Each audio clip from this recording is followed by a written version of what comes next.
Hi hello ಪ್ರೀತಿಯ ವಿದ್ಯಾರ್ಥಿ ಮಿತ್ರರೇ, ಪುನರ್ವೇದ ಸಂಸ್ಕಾರಕ್ಕೆ ಸ್ವಾಗತ ಸುಸ್ವಾಗತ.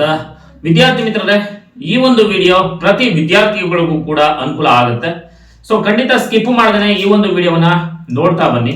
ಯಾಕಪ್ಪ ಅಂತಂದ್ರೆ 20,000 ರೂಪಾಯಿಗಳು ಅಂದ್ರೆ 20,000 rupees LIC ಕಡೆಯಿಂದ ಸ್ಕಾಲರ್ಶಿಪ್ ರೂಪದಲ್ಲಿ ನಿಮ್ಗೆ ಕೊಡ್ತಾ ಇರುವಂತದ್ದು ವಿದ್ಯಾರ್ಥಿ ಮಿತ್ರರೇ.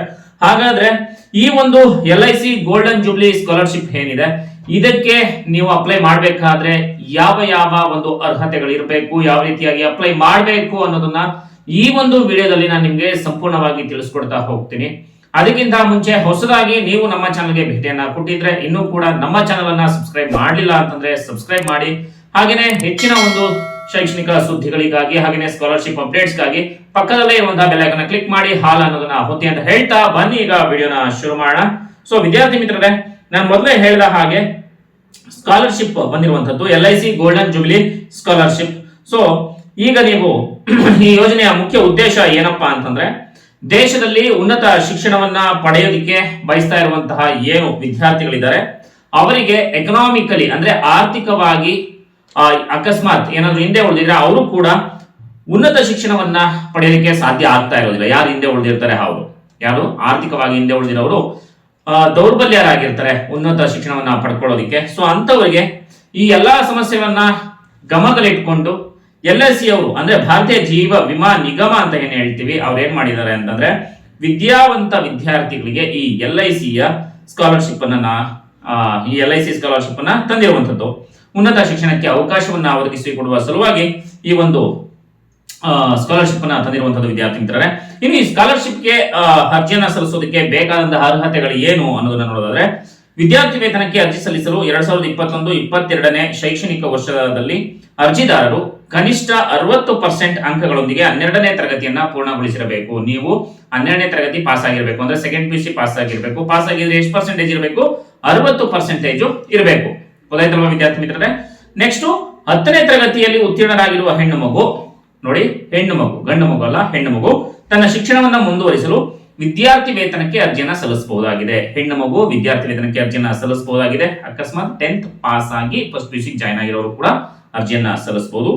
ಹಾಗೇನೆ ಸರ್ಕಾರಿ ಮಾನ್ಯತೆ ಪಡೆದ ಕಾಲೇಜುಗಳು ಅಥವಾ ಸಂಸ್ಥೆಗಳು ಅಥವಾ ಕೈಗಾರಿಕಾ ತರಬೇತಿ ಸಂಸ್ಥೆಗಳಲ್ಲಿ ನೀವೇನಾದ್ರೂ ITI ಮಾಡ್ತಾ ಇದ್ರೆ ಅಥವಾ ಡಿಪ್ಲೊಮಾ ಮಾಡ್ತಾ ಇದ್ರೆ ನಿಮಗೂ ಕೂಡ ಈ ಒಂದು ಸ್ಕಾಲರ್ಶಿಪ್ ಸಿಗುತ್ತೆ ವಿದ್ಯಾರ್ಥಿ ಮಿತ್ರರೇ. ಹಾಗೇನೆ ಪ್ರತಿ ವಿದ್ಯಾರ್ಥಿ ಏನಾದ್ರೂ ಕೂಡ ಇದಕ್ಕೆ ಅಪ್ಲಿಕೇಶನ್ ಹಾಕ್ಬೇಕಾದ್ರೆ ವಾರ್ಷಿಕ ಆದಾಯ ಎಷ್ಟಿರ್ಬೇಕಪ್ಪ ಅಂತಂದ್ರೆ 1 ಲಕ್ಷ ಇರಬೇಕು. ಗೊತ್ತಾಯ್ತಲ್ವಾ. ಸೊ ಆದಾಯರು ವಾರ್ಷಿಕ ಆದಾಯ ಎಷ್ಟಿರ್ಬೇಕು? 1 ಲಕ್ಷ ಇರಬೇಕಾಗುತ್ತೆ. ಇನ್ನು ವಿದ್ಯಾರ್ಥಿ ವೇತನಕ್ಕೆ ಅರ್ಜಿಯನ್ನ ಸಲ್ಲಿಸೋದಕ್ಕೆ ಸೆಕೆಂಡ್ PUC ನಲ್ಲಿ 60% ಹೊಂದಿರಬೇಕಾಗುತ್ತೆ.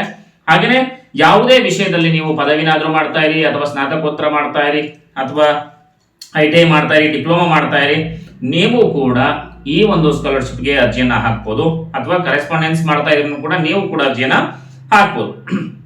ಹಾಗೇನೆ 10ನೇ ತರಗತಿ ನಂತರ ಯಾವುದೇ ಸ್ಟ್ರೀಮ್ ನಲ್ಲಿ ಡಿಪ್ಲೊಮಾ ಕೋರ್ಸ್ ಅನ್ನ ಮುಂದುವರಿಸಬೇಕು ಅನ್ನುವಂತಹ ಅಭ್ಯರ್ಥಿಗಳಿಗೆ ವಿಶೇಷ ಗರ್ಲ್ ಸ್ಕಾಲರ್ ಅಥವಾ ರೆಗ್ಯುಲರ್ ಸ್ಕಾಲರ್ ವರ್ಗದ ಅಡಿಯಲ್ಲಿ ವಿದ್ಯಾರ್ಥಿ ವೇತನವನ್ನ ಕೊಡುತ್ತಾರೆ.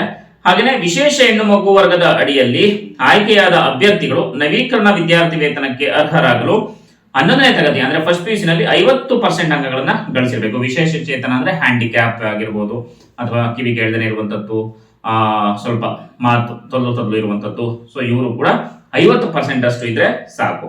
ಹಾಗೇನೆ ಇದೆಲ್ಲ ಒಂದು ಅರ್ಹತೆಗಳು ಗೋಲ್ಡನ್ ಜೂಬ್ಲಿ ಸ್ಕಾಲರ್ಶಿಪ್ಗೆ ನೀವು ಏನು ಅರ್ಜಿಯನ್ನ ಸಲ್ಲಿಸಬೇಕಾದ್ರೆ ಇದಿಷ್ಟು ಅರ್ಹತೆಗಳು ಇರಬೇಕಾಗತ್ತೆ. ಇನ್ನು ಹಾಗೆ ನೋಡ್ತಾ ಹೋಯ್ತು ಅಂತಂದ್ರೆ ಈ ಯೋಜನೆಯ ವೈಶಿಷ್ಟ್ಯತೆಗಳು ಏನಿರುತ್ತೆ ಅಂತಂದ್ರೆ, ಈ ಯೋಜನೆಯಡಿ ಆಯ್ಕೆಯಾದ ವಿದ್ಯಾರ್ಥಿಗಳಿಗೆ 20,000 ರೂಪಾಯಿಗಳನ್ನ ನೀಡಲಾಗುತ್ತೆ, ವೇತನವನ್ನ ನೀಡಲಾಗುತ್ತೆ. ಹಾಗೆ ಈ ಮೊತ್ತವನ್ನ ನೀವು ಏನು ಬ್ಯಾಂಕ್ ಅಕೌಂಟ್ ಕೊಟ್ಟಿರ್ತೀರಾ ಅದನ್ನ ನೆಫ್ಟ್ ಮೂಲಕ ನಿಮಗೆ ಟ್ರಾನ್ಸ್ಫರ್ ಮಾಡ್ತಾರೆ.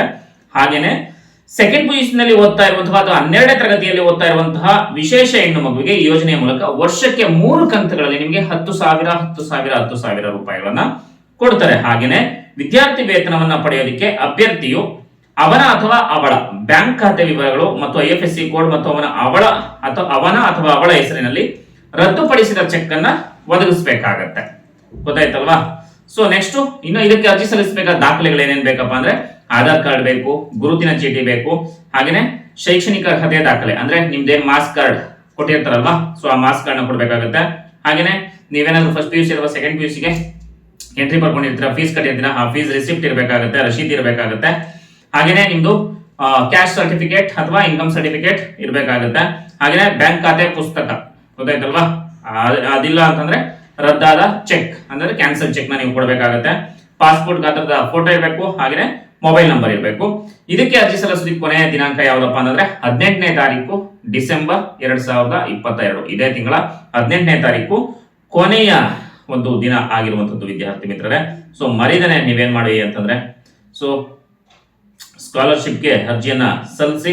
ನೀವೇನಾದ್ರೂ ಕೂಡ ಸ್ಕಾಲರ್ಶಿಪ್ಗೆ ಅರ್ಜಿಯನ್ನ ಸಲ್ಲಿಸಬೇಕು ಅಂತಂದ್ರೆ ನೀವು ಗೂಗಲ್ಗೆ ಹೋಗಿ ಏನ್ ಮಾಡ್ಬೇಕಪ್ಪ ಅಂತಂದ್ರೆ LIC ಗೋಲ್ಡನ್ ಜೂಬಿಲಿ ಸ್ಕಾಲರ್ಶಿಪ್ ಅಧಿಕೃತ ವೆಬ್ಸೈಟ್ಗೆ ಭೇಟಿಯನ್ನ ಕೊಡಬೇಕಾಗುತ್ತೆ. LIC ಗೋಲ್ಡನ್ ಜೂಬಿಲಿ ಸ್ಕಾಲರ್ಶಿಪ್, ಇದಕ್ಕೆ ನೀವು ಭೇಟಿಯನ್ನ ಕೊಟ್ಟು ಅರ್ಜಿನ ಸಲ್ಲಿಸಬಹುದು.